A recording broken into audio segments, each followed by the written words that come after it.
इस वीडियो को सिर्फ दो तरह के बच्चे देखने वाले हैं। पहले वो जिन्होंने अप्रैल से एकदम सीरियस थे, जिनके नोट्स कंप्लीट थे, कोचिंग भी बढ़िया चल रही थी और हाफ ईयरली की तैयारी एकदम टनाटन है। फिर आते हैं वो दूसरे वाले बच्चे जिनमें से शायद आप में से 90% बच्चे हैं, आपके ये हाल हैं कि किताबें सामने खुली है, दिमाग में 50 चीजें एक साथ घूम रही होगी कि भाई एसएसटी के वो 4 चैप्टर पता नहीं कब होंगे, स्कूल वाले तो रोज नया यूनिट टेस्ट ले रहे हैं और हमसे कुछ बन नहीं रहा है। अब यहाँ पे पता है प्रॉब्लम लेट होने वाली बिल्कुल भी नहीं है। प्रॉब्लम ये है कि अब आप पैनिक हो रहे हो और पैनिक होकर एक साथ सब कुछ करने की कोशिश कर रहे हो। यूट्यूब खोलो तो हर जगह आपको हाफ ईयरली की हजारों स्ट्रैटेजीज मिल जाएंगी।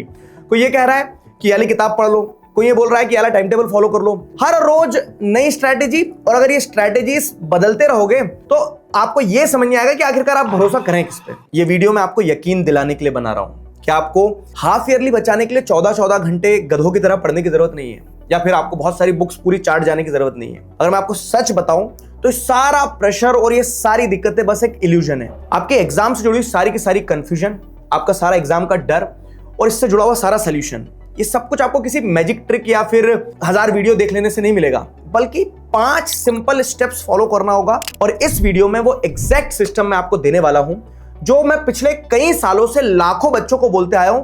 आपको बस इस वीडियो को आखिरी तक देखना है, जो मैं बता रहा हूं उसे फॉलो करना है, और आगे आने वाले 15, 20, 25 दिन, जितने भी दिन आपके एग्जाम्स में बचे हैं, उन्हें आपको इस स्ट्रेटेजी के साथ फॉलो करना है। और अगर आप तैयार हो तो पूरा गेम पलट जाएगा। Hello everybody, this is Digraj Singh Rajput, welcome to our channel.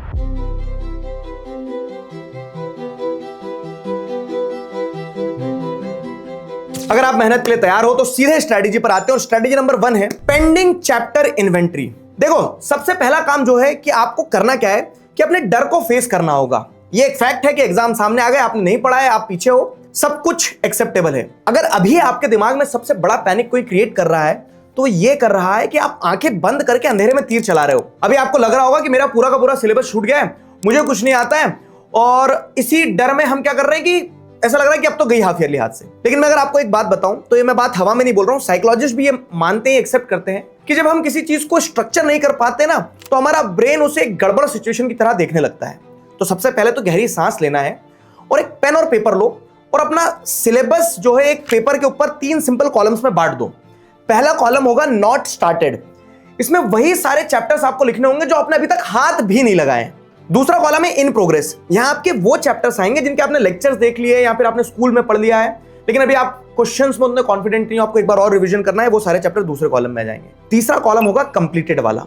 Completed वाले कॉलम में वो चैप्टर्स लिखोगे जो आपके एकदम पक्के हो चुके हैं, जहां से कोई भी क्वेश्चन आ जाए तो आप उस क्वेश्चन को भी फोड़ दोगे, उस चैप्टर को भी फोड़ दोगे। अब मैंने आपको ये 3 कॉलम बनाने के लिए इसलिए बोला क्योंकि अधिकतर होता क्या है ना, ये पर्सनल बता रहा हूं मैं आपको, कि बच्चे क्या करते हैं ना, जो चैप्टर हमने पहले पढ़ा होता है उसी चैप्टर को बार बार स्टार्टिंग से खोल के बैठ जाते हैं और अपने आप को तसल्ली देते रहते हैं कि अरे वाह मेरी तो बढ़िया पढ़ाई चल रही है।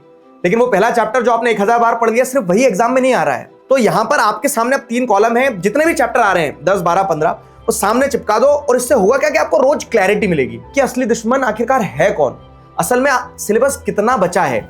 और अब ये जो लिस्ट बन गई है ना, तो हमें डर का साइज पता चल गया है। लेकिन अब दूसरा सवाल ये आता है कि इस लिस्ट को खत्म कैसे करना है, और यहीं पर काम आएगी हमारी दूसरी strategy, step 2, the pairing strategy. एक डिफिकल्ट चैप्टर और एक इजी चैप्टर। देखो, होता क्या है ना कि जब हम एक हेवी या डिफिकल्ट चैप्टर उठा लेते हैं तो जोश जोश में हम शुरू तो कर देते हैं, लेकिन वो पूरा दिन लगाने के बाद भी खत्म नहीं होता है। फिर हम अपने मन को तसल्ली देते हैं और सोचते हैं कि इसे कल पूरा करूंगा, और इस चक्कर में जो आज पढ़ना था वो कल पर चले जाता है, फिर कल का काम परसों पर चले जाता है, और देखते ही देखते आज का काम कल का बैकलॉग बन जाता है, और इसी लूप में घूमते घूमते पढ़ाई के अलावा हम पूरा का पूरा बैकलॉग बना रहे होते हैं, और रोज एक नया बैकलॉग बना रहे होते हैं। इसीलिए इस डेली बैकलॉग के चक्कर से बचने के लिए एक सोल्यूशन है कि जब भी पढ़ने बैठो तो एक हैवी यानी डिफिकल्ट चैप्टर के साथ एक लाइट या फिर इजी चैप्टर उठाओ जिसमें आपका इंटरेस्ट हो, क्योंकि आपको दिन में 2 चैप्टर पढ़ने हैं और उसमें यह पढ़ना है कि एक इजी है, एक आपके इंटरेस्ट का, और एक डिफिकल्ट है, तो आप मैनेज कर पाओगे। जैसे अगर आप rise of nationalism in Europe उठा रहे हो, आपको हैवी लगता है, तो उसके साथ में पावर शेयरिंग जैसा चैप्टर पेयर कर लो। इसके अलावा आप ये भी कर सकते हो कि अगर 2 अलग अलग सब्जेक्ट्स हैं, सोशल पसंद है, मैथ्स पसंद नहीं है, तो सोशल के साथ मैथ्स का एक चैप्टर उठा लो, तो मैथ्स ना पसंद वाला हो जाएगा और सोशल पसंद वाला हो जाएगा। तो जब आप इस तरह से एक हैवी एक लाइट चैप्टर, एक हैवी या एक लाइट सब्जेक्ट को साथ लेकर चलोगे तो डेली बैकलॉग कुछ नहीं बनेगा, और साथ में मूड भी फ्रेश होता रहेगा, आप अपने इंटरेस्ट की चीज भी कर रहे होंगे, और सिलेबस आपका डबल स्पीड से खत्म होगा। और जब ये डबल स्पीड से चैप्टर निपटाने की आदत बन जाएगी, तब सबसे पहला सवाल आएगा कि सर चैप्टर तो सेलेक्ट हो गए, पर आखिर पढ़ना कहां से है? यहां पर स्टेप 3 काम आएगा, the NCERT gold mine and map strategy. ये वही क्वेश्चन है जहां बच्चे सबसे ज्यादा अपना टाइम वेस्ट कर रहे हैं। मैं गारंटी लेता हूं कि अधिकतर लोग वो 10-10, 12-12 घंटे के लंबे लंबे लेक्चर्स देख रहे होंगे, सोच रहे होंगे कि शुरू से पढ़ लेते हैं, बढ़िया बेहतरीन पढ़ लेते हैं। ये करना था तो डे 1 से करना था। अब वो टाइम चले गया बॉस। अगर आप अभी भी चैप्टर के लिए 10-10 घंटे निकालकर लेक्चर्स देख रहे हो तो हाफ ईयरली निकल जाएगा, लेकिन आपका सिलेबस कंप्लीट नहीं होगा। इसीलिए यहां आपको हार्डवर्क के साथ साथ थोड़ा सा स्मार्ट वर्क भी करना पड़ेगा। सबसे पहले यूट्यूब पर अपने बैच में वो क्रिस्प वन शॉट वीडियोस ढूंढो जहां टीचर ने 1 से 1.5 घंटे में पूरा चैप्टर कोर कॉन्सेप्ट के साथ समझाया होगा। जैसे मैंने रैपिड रिविजन्स बना के रखे हैं, तो अब वो फटाफट से एक बार पढ़ लो पूरा। फिर उसके बाद में अब ऐसा नहीं है कि आप पॉपकॉर्न खाते खाते देख रहे हैं कि हाँ वन शॉट चल रहा है। हाथ में एक नोटबुक लो, एक पेन लो, 1.25 की स्पीड पर वीडियोस देखना है आपको और पॉइंट्स नोट करते चलना है जो आप उस वन शॉट में या उस रैपिड रिवीजन में नोट डाउन करते चल रहे हो। अब क्या है, इसे एक पत्थर की लकीर समझ लो कि ये करना ही करना है। और सीबीएसई के जो एग्जाम्स होते हैं उसमें एनसीईआरटी से बड़ी कोई बाइबल नहीं होती है। आपको एनसीईआरटी के एग्जांपल्स, उसके क्वेश्चंस और जो टीचर आपको बता रहे हैं कि यहां से ऐसे सवाल बन के आ रहे हैं, उन्हें स्किप नहीं करना होता है। और रही बात मैप वर्क की, तो मैं हमेशा से कहता आया हूं क्या कि मैप वर्क आपको फ्री के मार्क्स दिलाते हैं। जैसे ज्योग्राफी में अगर आप बात करें तो सॉइल, डैम, वाटर रिसोर्सेज। अगर हिस्ट्री की बात करें तो कांग्रेस सेशन हो गया, इंडियन नेशनल मूवमेंट के जो इंपॉर्टेंट सेंटर्स हो गए, इन सब के मैप इंपॉर्टेंट है, उन्हें सिर्फ देखना नहीं है। एक बार मैप में प्रैक्टिस कर लो तो आपके मैप के मार्क्स तो पक्के हो गए और ये सॉलिड मार्क्स हैं। इनफैक्ट अगर आपको चाहिए कि मैप पे एक स्ट्रेटेजी बना दूं तो कमेंट करना, मैं आपको मैप पर एक स्ट्रेटेजी दूंगा। इनफैक्ट मैप वर्क के जो सोल्यूशन है उसके वीडियो में ऑलरेडी बना चुका हूं। तो अपना ये मैप वर्क का काम हो गया पूरा, यहां से नंबर पक्के हो गए। स्टेप 4 है short notes and bullet point strategy. मतलब अब अपने सारे पेंडिंग चैप्टर्स की लिस्ट बना लिए, दिन में 2 चैप्टर्स पढ़ने भी शुरू कर दिए। आपको ये समझ में आ गया कि एनसीईआरटी इंपॉर्टेंट है, मैप वर्क नहीं छोड़ना है। लेकिन मेरे वो प्यारे बच्चे जिन्होंने अभी तक कुछ पढ़ा ही नहीं है, वो इस बात पर डर रहे हैं कि सर एग्जाम के 1 दिन पहले अब हम पूरी बुक दोबारा से कैसे पढ़ लेंगे, वन शॉट कहां से पढ़ लेंगे, रिवाइज कैसे कर लेंगे।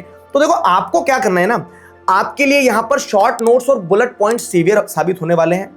तो आप या तो अपने खुद के शॉर्ट नोट्स या बुलेट पॉइंट्स बना लो फटाफट उन वन शॉट या फिर रैपिड रिवीजन वीडियोस से। नहीं बना सकते हो तो मैंने दिगराज सिंह राजपूत वाली वेबसाइट पर ऐसे नोट्स डाल के भी रखे हैं। तो प्रिफरेबल ये होता है कि आप खुद नोट्स बनाओ, लेकिन आप टाइम कम है तो आप किसी और टीचर के, फ्रेंड के या किसी और के नोट से भी काम चला सकते हो। ठीक है, वेबसाइट पर आप मेरी वेबसाइट पर जाकर वहां से नोट्स भी ले सकते हो। और अब इन नोट्स को अगर आप खुद बना रहे हो तो आप 3 तरह से डिवाइड करके बनाओ। जैसे क्या है, पहले क्रिस्प और कॉम्पैक्ट पार्ट, जहां पे पूरे चैप्टर को मैक्सिमम 2 से 3 पेज में आप समेटने की कोशिश कर रहे हो। लंबे लंबे पैराग्राफ्स नहीं लिखना है।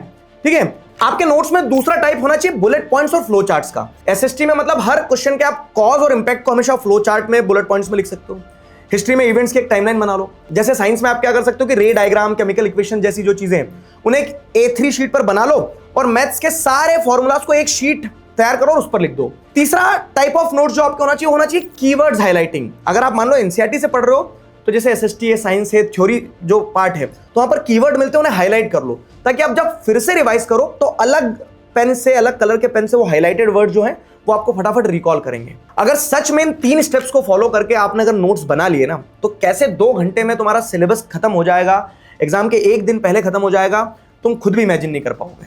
अब लास्ट और 5th स्ट्रेटेजी है weekends is equal to backlog clearance. अब देखो अभी तक जो 4 स्टेप्स बताए वो उसके लिए हैं कि आप मंडे से फ्राइडे तक स्कूल के सिलेबस के साथ में ये सारी चीजें कर सकते हो, 3 से 4 घंटे पढ़ सकते हो। लेकिन अगर आपको कोई पुराना चैप्टर छूट ही गया है या फिर जिसके सब चैप्टर पढ़ लिए तो पुराने कब रिवाइज करें, तो दोनों तरह के बच्चों के लिए जिनके बैकलॉग्स बने, बढ़िया सैटरडे संडे बैठना है स्लीव्स ऊपर करके और बैकलॉग में वो चैप्टर्स निपटाते चलना है अपने को। ये काम करो, हाफ ईयरली के पहले जो बचे हुए चैप्टर्स है वो कंप्लीट हो जाएंगे। अगर नहीं भी हो रहे हैं तो आप कोई नया पढ़ के पुराना मत छोड़ना। वीकेंड्स में या तो अगर आप क्या कर लो कि पुराने को कंसोलिडेट कर लो, तो वीकेंड्स का सही इस्तेमाल करो, थोड़ा मस्ती मजाक कम करना शुरू कर दो। ठीक है, साथ ही साथ क्या है, जैसे अगर आपने कोई चैप्टर जुलाई में पढ़ा था, अब वो आप भूल रहे हो, ठीक है, सितंबर में उसका एग्जाम देना है आपको, तो वीकेंड्स में उन्हें रिवाइज करो। और जब ऐसा करके चलोगे ना तो एग्जाम के 1 दिन पहले आपके दिमाग पर प्रेशर नहीं होगा, क्योंकि आपने पुराना भी रिवाइज कर लिया था वीकेंड्स में। अब अगर आखिरी बात मैं आपको बताऊं तो अगले 15, 20, 25 दिनों में जब भी आपका एग्जाम है, ठीक है, थोड़ा सा सोशल मीडिया पे अपना टाइम काट दोगे तो आपको पढ़ाई के लिए ज्यादा टाइम मिल जाएगा। इंस्टा रील्स और दोस्तों के साथ जो टाइम पास कर रहे हो वो थोड़ा कम करो, मिलो दोस्तों के साथ, रिफ्रेशमेंट जरूरी है। लेकिन अगर आपने टारगेट 95% है तो थोड़ा सा सेक्रीफाइस तो करना पड़ेगा मेरे दोस्त, है ना। दिन में कम से कम 3-4 घंटे डेडिकेटेड सेल्फ स्टडी के निकालो। ऐसा नहीं कि एक दिन 10 घंटे पढ़ लिए और अगले दिन फिर उठने का ही मन नहीं कर रहा है। तो कंसिस्टेंसी मैटर्स, इंटेंसिटी से ज्यादा कंसिस्टेंसी काम करेगी। 3-4 घंटे ईमानदारी से पढ़ो और पिछले 4 महीने में जो भी हुआ है उसको भूलो। आगे आपके पास में एक नया मौका है, घबराना बिल्कुल नहीं है। साथ मिलकर पढ़ेंगे, साथ मिलकर फोड़ेंगे और इस एग्जाम को बिल्कुल नहीं छोड़ेंगे। ठीक है, तो आज के लिए बस इतना ही। आगे आपको और क्या समस्या जा रही है वो बताना। तब तक अपना ध्यान रखो, पढ़ते रहो। अभी के लिए साइन ऑफ करता हूं। Signing off with this, together we can, we will. Thank you very much.